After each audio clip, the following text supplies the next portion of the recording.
class on Revelation chapter 7. And before we do that, let's have a word of prayer.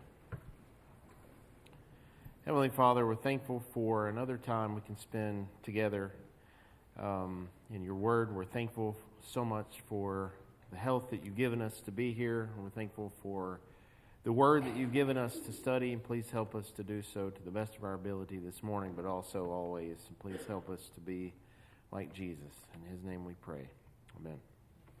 All right, so as you can see, Revelation chapter 7 is where we're going to spend the most of our time this morning. But before we do that, I want to finish 6 because there are some pretty important things that I think should be said with respect to the final verses in 6, but also, of course, it applies to the chapter as a whole. So, remember, 4 and 5, in chapters 4 and 5, we read this throne scene. And then in chapter 4, chapter 5 is the same setting, but there's some tension there, remember? And the tension is referred to by John, who says, who can open the seals? There's no one. And an angel says, actually, there is somebody. It's the Lamb, right? Or it's the lion, and then he appears as a lamb. And he opens these seals in chapter 6. The first 4, of course, are the 4 horsemen, and then the 5th seal has to do with the martyrs, and then the 6th one is here. And the 6th seal really isn't about judgment being inflicted upon anybody. It's really about signs. It's about warnings. And those warnings consist of what could be referred to as cosmic upheaval. So verse 12, when he opened the 6th seal, I looked, and there came a great earthquake. The sun became black as sackcloth, the full moon became like blood, the stars of the sky fell to the earth, as the fig tree drops its winter fruit when shaken by a gale. Okay, so we could spend a lot of time going through the Old Testament roots of this imagery. We don't really, I don't think it's necessary to do that right now, but this imagery is very much frequent in the prophets in particular. Joel 2 has a lot of similarities. And the point really is, things that we grow accustomed to seeing and experiencing, they're changing. Right? The full moon became like blood. Well, okay, we've probably seen at some point or another a moon that kind of looks like that, right? That's not the point. These are not natural phenomena. The point is they're not natural. Things are going to change, and it's going to be obvious by these things that are taken for granted. They're taken for granted in the ancient world, taken for granted today. They're going to change. So those reading the text or hearing the text read who are familiar with the Old Testament, they would have picked up on this imagery. But maybe they would have also had another frame of reference, and that is the notion of, they're sometimes, and this is kind of confusing, but they're sometimes referred to as prodigies. But what that means in this context is there's like a whole science. I use air quotes if you weren't looking. Science devoted to interpreting these signs, right? A lot of celestial phenomena. I mean, they had people who studied how to interpret those things. Okay, so, and they interpreted a lot of these things in the same way that I think readers familiar with the Jewish imagery would have as well. We could look at that, but we're not going to do that. Okay, verse 14, the sky vanished like a scroll rolling itself up. Every mountain and island was removed from its place. Then the kings of the earth and magnates, generals, rich, powerful, everyone, slave and free, hid in the caves among the rocks of the mountains. Kings are hiding. Kings. So that means this is serious. Why would they be hiding? Because they can't do anything about it. And there's a really important point. And I don't want to get too far ahead because this is what we're going to talk about in just a second. But when kings are hiding, when political leaders throw their hands up and say, we can't do anything about this problem, we need to just go hide, you know you're in trouble. Right? And that's the point. Okay, so they hide in the caves, calling on the mountains and rocks, fall on us, hide us from the face of the one seated on the throne and from the wrath of the Lamb.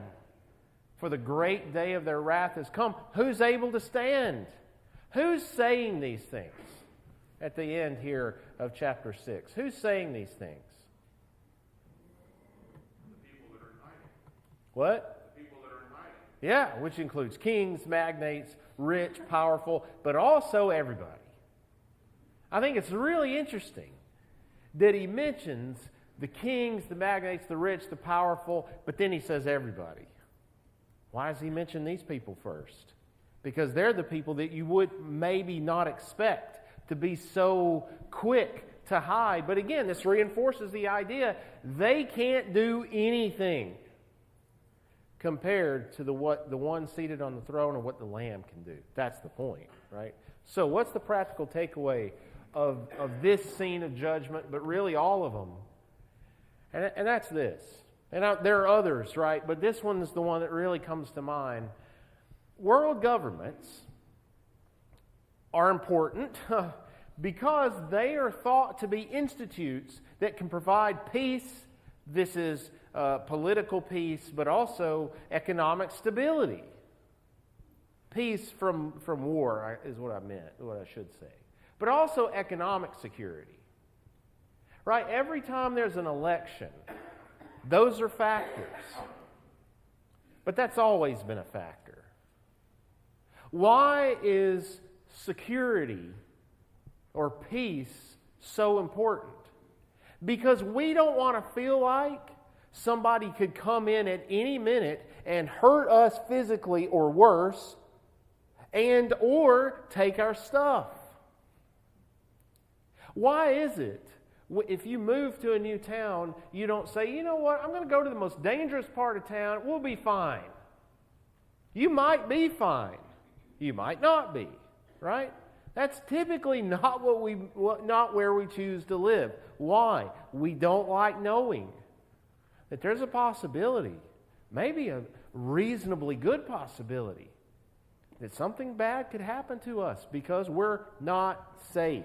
We don't like that feeling on the level of our community, and we don't like the feeling on the level of our nation.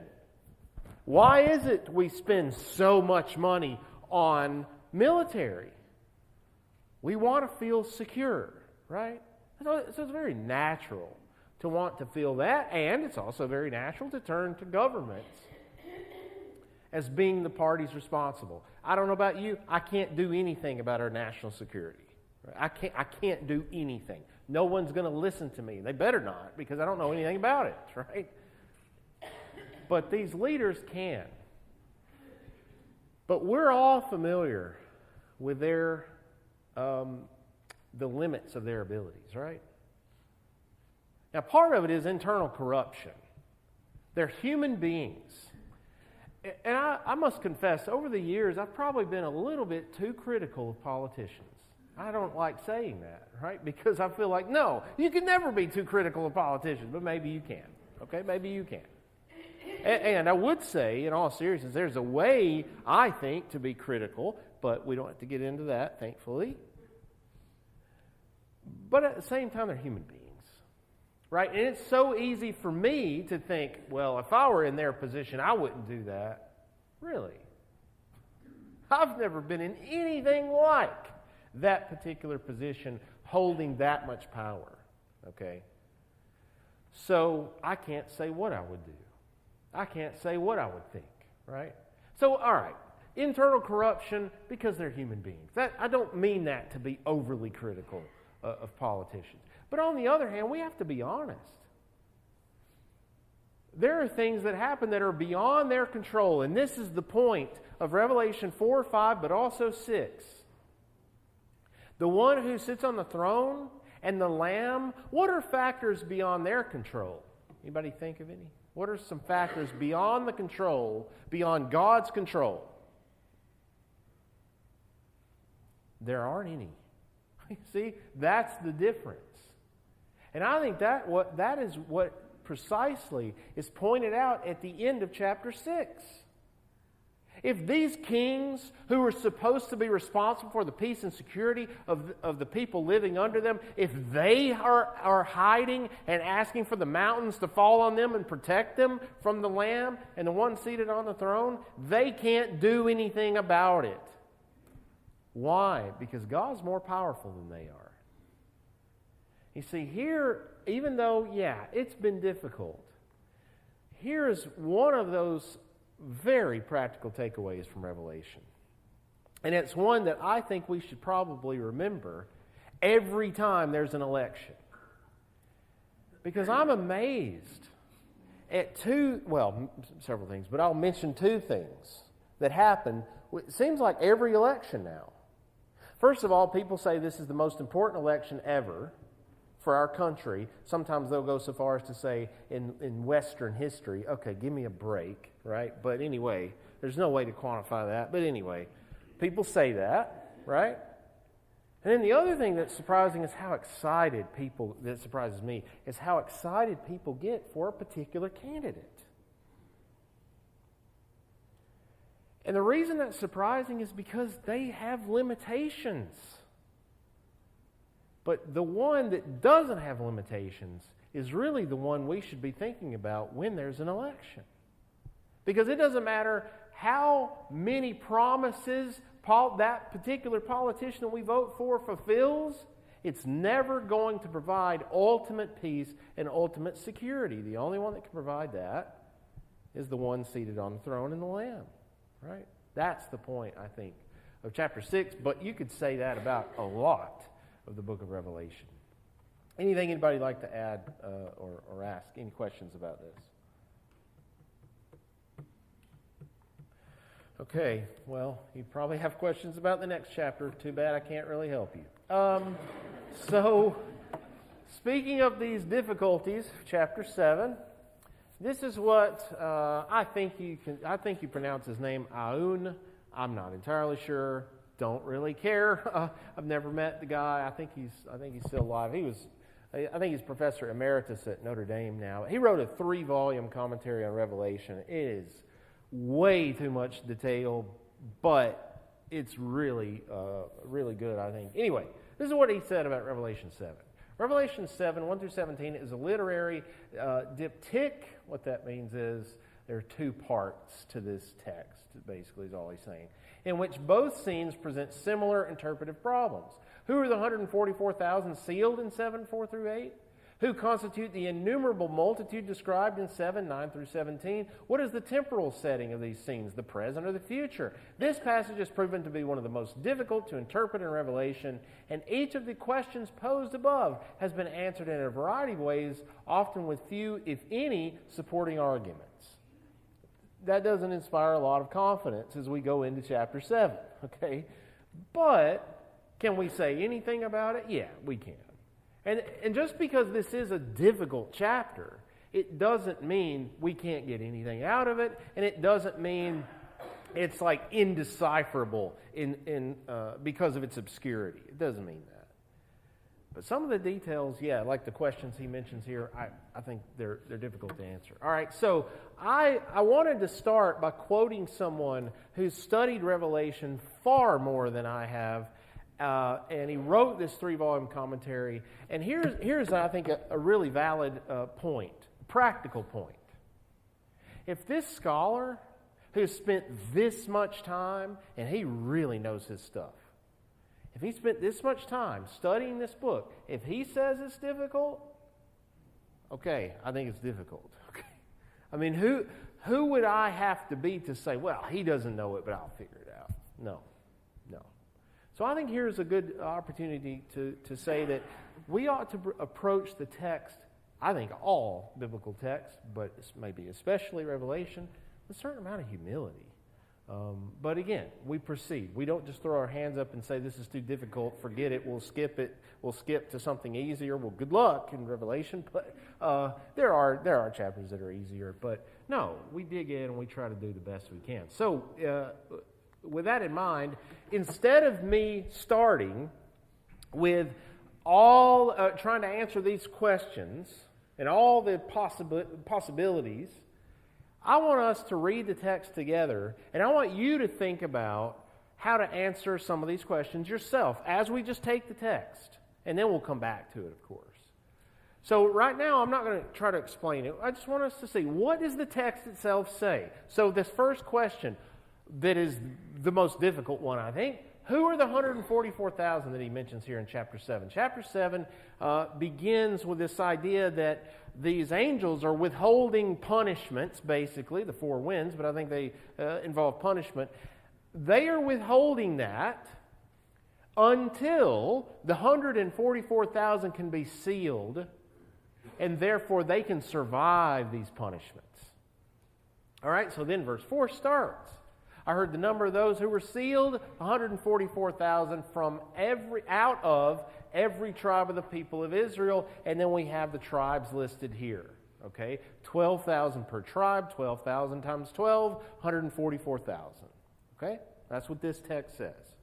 All right, well, I think another thing to remember is in verse 9, there's another group mentioned.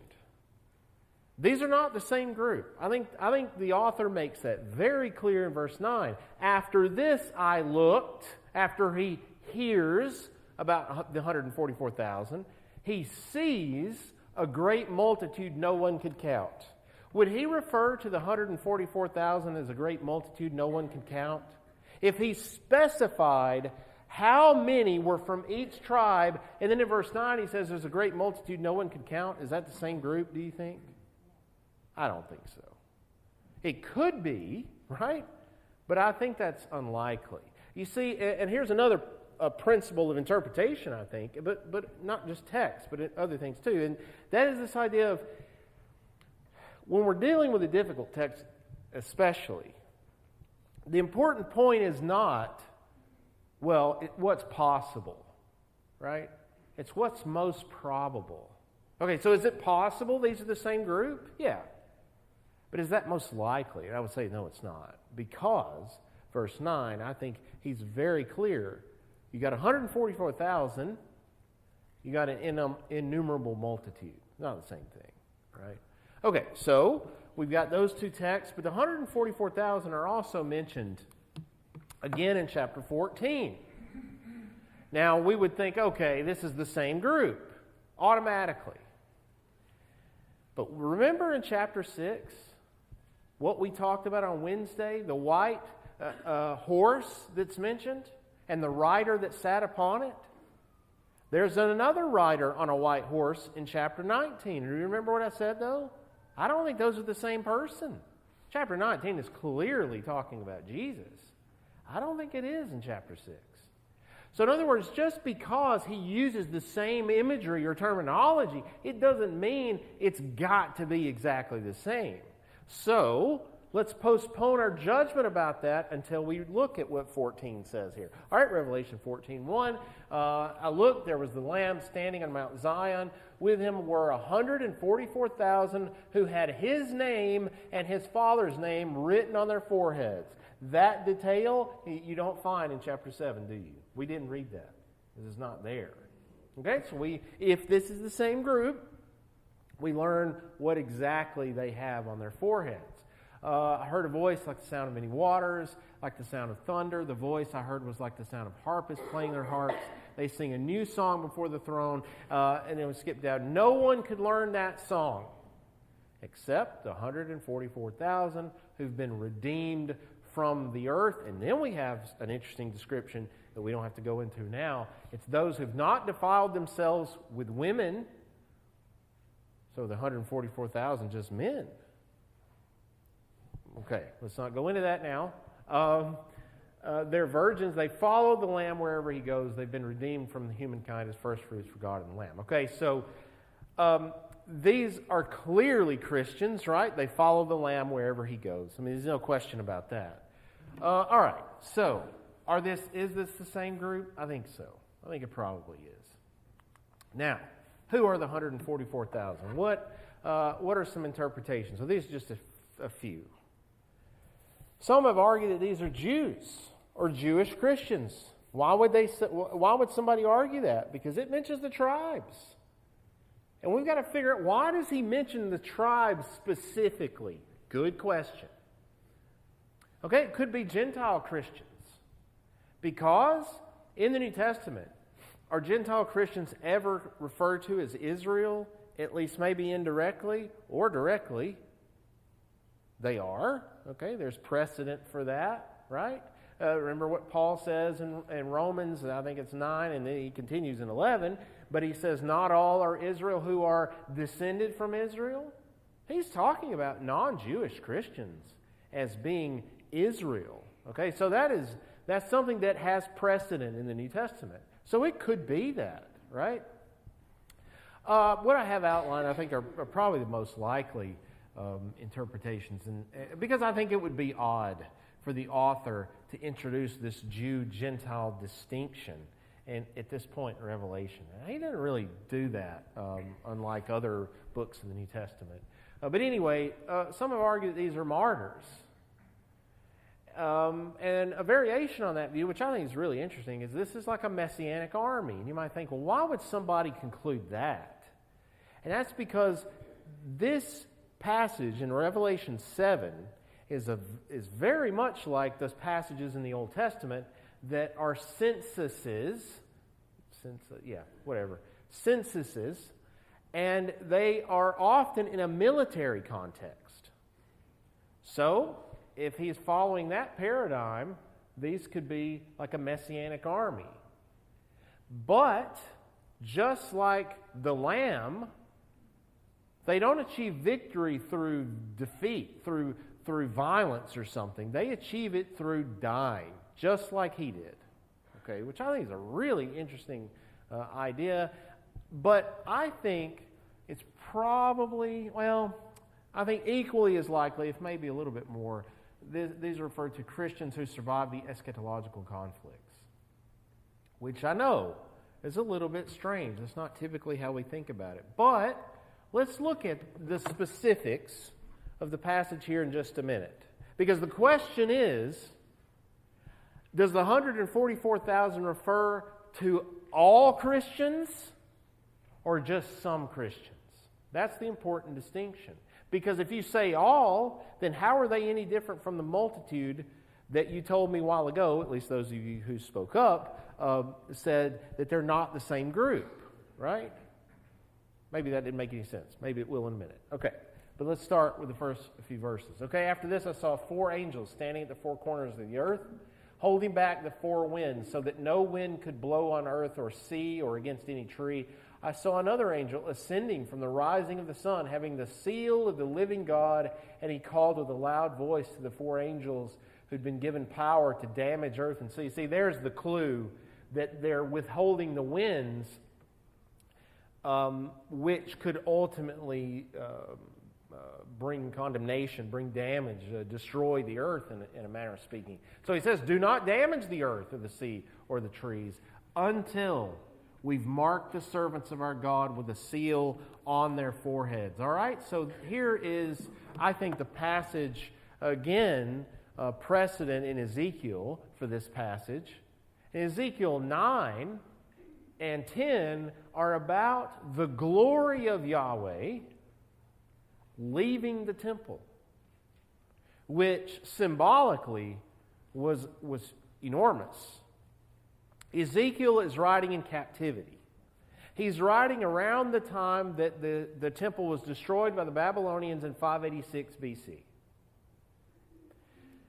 And part of the reason that was such a catastrophic event was symbolically, that's where they encountered God's glory. That's where they encountered God's appearance, His manifestation.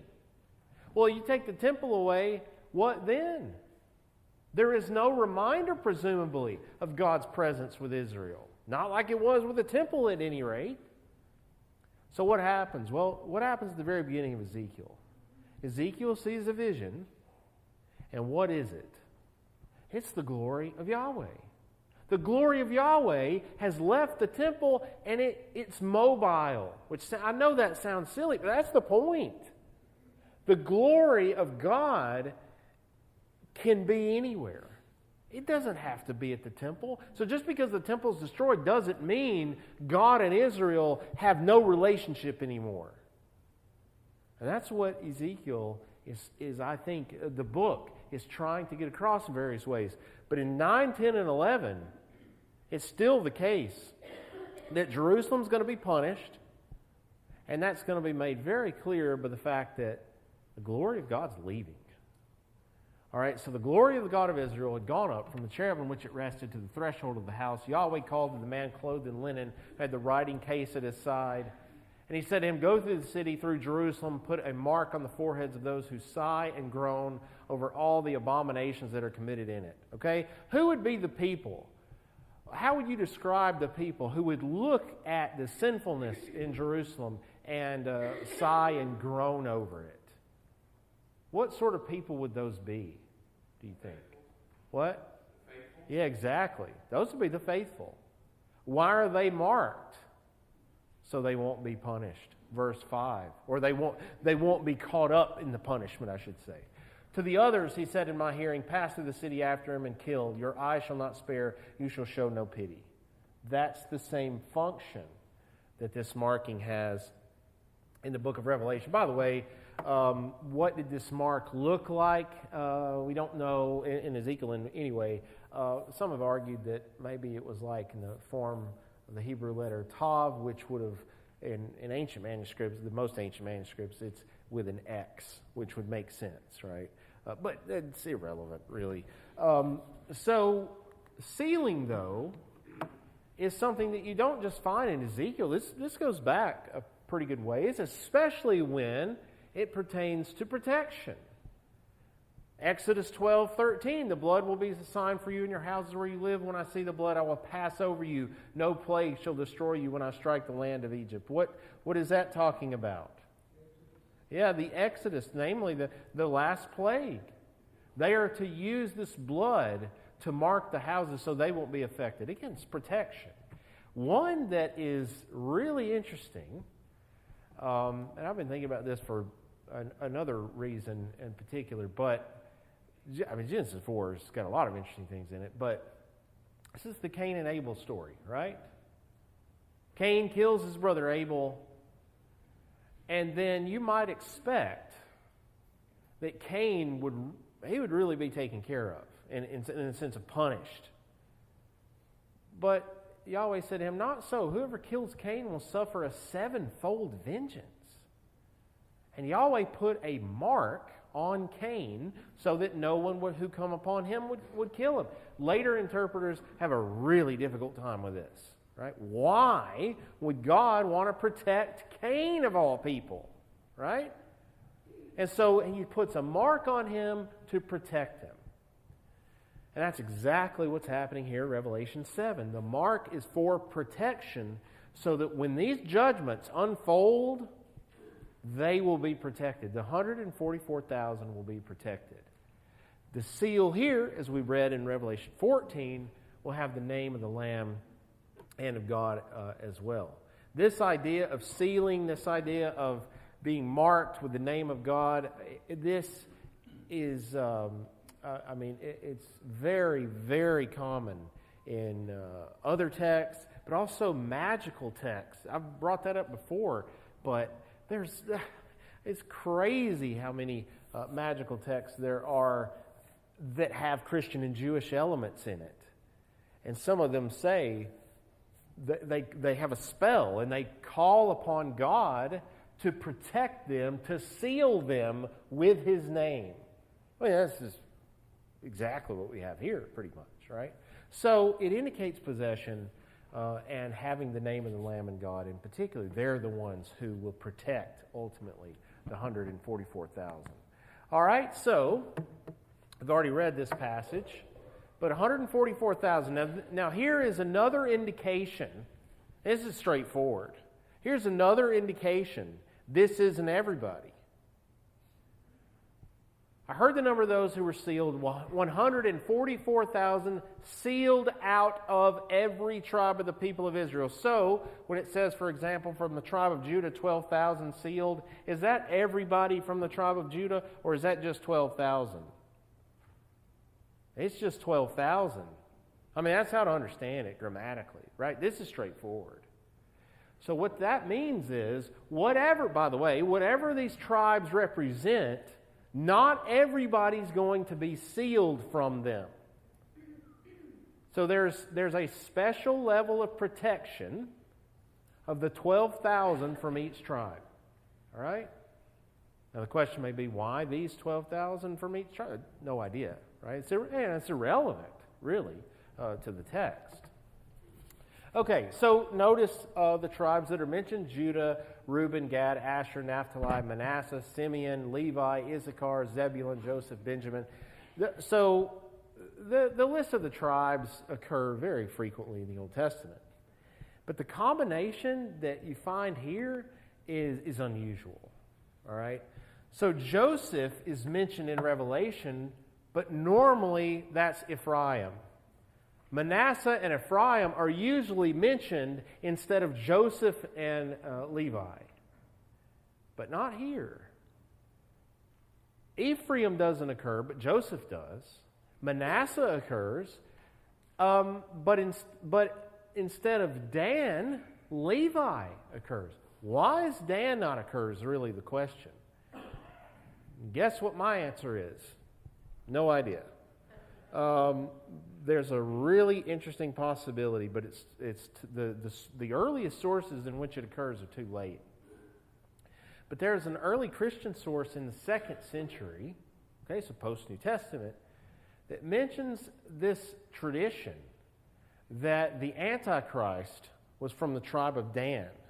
So that association, some scholars have said maybe that's why he doesn't include it here, because that tradition is older. And so he doesn't want to mention the tribe of Dan in the same context as these people who are clearly, in some sense, supposed to be Christians, right? Maybe. Again, that's a possibility, but there's just no clear evidence. All right, another question is, why 144,000? I mean, let's just get this out of the way. Is that a literal number, do you think? I don't think so. So why would he choose 144,000? Well, some have speculated 12 apostles and 12 tribes. 144 times 1,000. 1,000 then would function like it does in other biblical texts, and that's just a really big number. I think that happens a lot of times. So, 144,000. You may think that just sounds like speculation. Well, look at Revelation 21. Talking about the heavenly city, right? It has a great high wall with 12 gates, and at the gates 12 angels, and on the gates are inscribed the names that are the names of the 12 tribes of the Israelites. On the east 3 gates, on the north 3 gates, south 3 gates, west 3 gates. On the wall the city has 12 foundations, and on them are the 12 names of the 12 apostles of the Lamb. Now I know we're not anywhere near 21 yet, and you may think we're never getting there at this rate, and maybe you're right. Actually, you're not right. We'll get there. We may have to speed up at some point, but anyway, we'll get there. So he says, 12 tribes of Israelites on the gates, and the foundation has the 12 names of the 12 apostles. What does this mean metaphorically? It means that entrance into the heavenly city is predicated upon the 12 tribes of Israel, that being that salvation comes through the Jews because of Jesus, of course, but also it's on the foundation of the 12 apostles, the teaching of the 12 apostles, right? So 12 times 12 here, 12 apostles times 12 tribes, makes sense. Is that definitely what it would come to? No, that's not definite, but I think that's as good of an idea as any other. All right. So we've got some interesting changes to the list. Don't know why exactly. And then 144,000. I think that probably makes the most sense.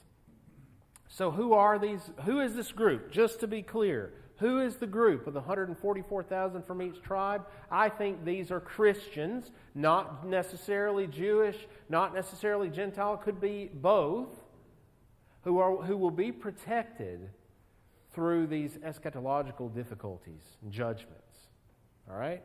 And remember, you might think, well, how will that work, right? Because we normally think that this eschatological conflict is, and this is, of course, what a lot of people think, this is going to happen like when Jesus returns, right? But when is the conflict happening? Well, it's happening now, right? So some will be spared from some judgment, I think is his point, but this isn't necessarily the multitude, all right? So again, who are the 144,000? They're Christians who will be protected through these eschatological judgments, at least some of them, right? Any questions or comments about this? Yeah. As far as like the 12 tribes of apostles, I remember that it said Jesus told the apostles that these 12 are going to be judging, sitting on the Right. throne, judging the 12 tribes of Israel. Yeah, good. Exactly. So yeah, I think there we have another combination of the idea, and the context is eschatological. So yeah, I think that's a valid point. Yeah, good. Anybody else? Okay, good. There was trepidation in me asking if there any other questions, because I probably can't answer them. Anyway, moving on then. Now the second group. After this I looked, there was a great multitude that no one could count, from every nation, from all tribes, peoples, and languages. Notice the distinction between the 144,000 that are from the 12 tribes, and here it's from every nation, from all tribes and peoples and languages. I think all he's doing here is he's illustrating the diversity of people that are part of this great multitude, right? Standing before the throne and before the Lamb, robed in white, with palm branches in their hand. Okay, in their hands. They cried out in a loud voice, saying, "Salvation belongs to our God who's seated on the throne and to the Lamb." All the angels stood around the throne, around the elders, the four living creatures. They fell on their faces before the throne and worshiped God, singing, "Amen, blessing and glory and wisdom, thanksgiving, honor, power, and might be to our God forever and ever. Amen." All right, so where would you go to have this idea of a great multitude no one could count? Well, I think that you find this in Genesis, among other places, but especially in Genesis. The promises given to Abraham, right? What do we have in Genesis 13:16? "I will make your offspring like the dust of the earth, so that if one can count the dust of the earth, your offspring also can be counted." Okay, so he at least extends the hypothetical possibility of counting offspring. But is that really something you could do, to count the dust of the earth? Can you do that? No, you can't. So it's only potentially, but it's never going to be. It's never going to be realized. So in other words, your offspring can't be counted. Can't be counted. All right, 15:5. He brought him outside and said, "Look toward heaven and count the stars. If you're able to count them," then he said, "so shall your descendants be." All right, it seems like it's cloudy every time I go outside at night, and so you can probably count them on those occasions. Not really, of course. But, again, if you can get out somewhere where you see the stars, can you count them? No. That's the point, right? There are going to be descendants of Abraham that are going to be so vast, you can't count them. Now, from our perspective, would you say there's a very large number of Christians that have been around since the first century? Yeah, what's the number? I have no idea. So I'll just give the scientific explanation. It's a bunch of people, right? A lot of people. But from their perspective, again, late first century, what would they have thought about this? They would have probably thought, well, man, that's an interesting idea, because we don't feel very, very large right now. So this brings up the question that I don't really like talking about, because look at the last thing I have up here. All figures are speculative. And I would say very speculative. So at best, what can we do? I think maybe get in the ballpark, but that's about it. So what was the Christian population at the end of the first century? Let me ask you. Let's see if anybody can help me. How would you go to try to figure this number out? Man, methodologically, how would you approach this question? Anybody know?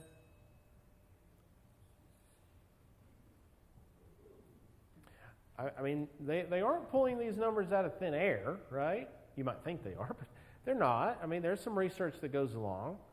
One of the things you could do, you could look at census records. But is census records, do they tell you your religious affiliation? No. One of the ways that people have done this, I actually did a project about this in a graduate class years ago. And one of the ways that you can figure this out is you look at the kinds of names in the 2nd century. People started naming their children after figures in Judaism and Christianity. But the problem is, somebody names their kid Jacob. Well, is that a Christian or is that a Jewish family? No idea, right? It's impossible to know. So these are very difficult subjects. These are the speculation. This is the range that I saw anyway. 50,000 to 320,000 Christians. 320,000, I mean, come on. I think that's way too many. That's a very optimistic estimate, you might say. But even if that were true, how many people lived in the Roman Empire at this time? The speculation for that is 59 to 76 million people. So when you think about that, very small population, even if we assume it's 320,000. If these numbers are anywhere close, and I think they probably do give us a general impression, hearing that this multitude's going to be vast would have been a shock in the first century. But you see, remember, I asked you the question, do we consider it a large multitude? And we do. And here we are, 2,000 years later, in a very different part of the world, with very different cultures, very different languages, and we're still talking about it.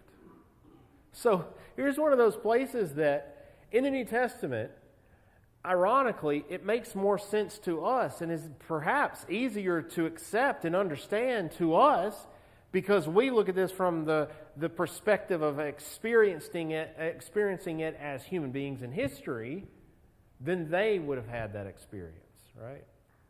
So again, for him to say this, I think probably would have been a shock to those early readers. Any questions or comments about this discussion?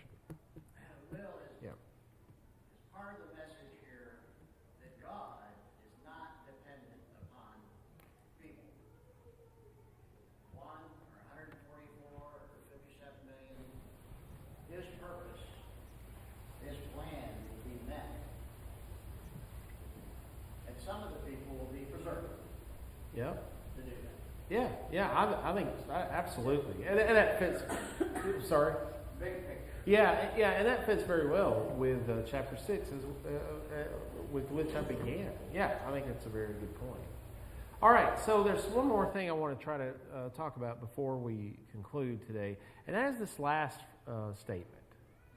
Because everything else we can understand. Robed in white, we've seen this in Revelation before. They're cleansed, they're purified. But then it says with palm branches in their hands. What does that mean? Well, palm branches in ancient Greek history and culture, Roman history and culture, these were signs of victory. Virgil in the Aeneid, and again, Virgil's Aeneid was I think I mentioned this before, but this is basically, it's not quite as influential as Homer was in the Greek society, but it's pretty close. And in fact, I would argue he did better than Homer did. Anyway, palmae pretium victoribus, right? Nothing like a little Latin early on Sunday mornings. I say early. Anyway, what does that mean? That means palm branches, a prize to the victors. He just says that in passing.